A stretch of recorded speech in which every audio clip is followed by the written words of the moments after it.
आपल्या सगळ्यांनाच माहिती आहे की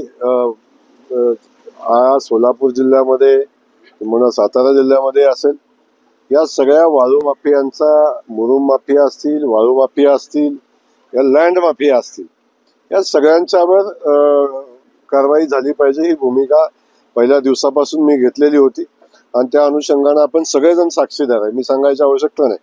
अनेक विरोधक सुद्धा हे मान्य करतात, किंबहुना विरोधकांनी सुद्धा माझ्याकडे फोन केलेले आहेत की आपण थोडस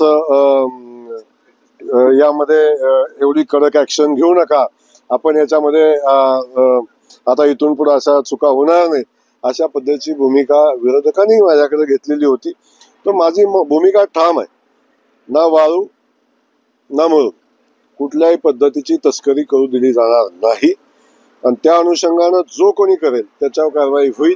कितीही मोठा असला, कुणी असला तर त्याला सोडलं जाणार नाही आणि आम्हीच नाही, आमच्या शासनातलं कुणी त्याचं समर्थन करणार नाही याची खात्री मला आहे. त्यामुळे म्हणून आपण कालचा जो विषय घेतला त्याच अनुषंगानं झालेली ती कारवाई होती आणि त्याच्यावर कारवाई झाली. त्याच्यामध्ये किंतु परंतुचा काही विषय असायचं कारण नाही.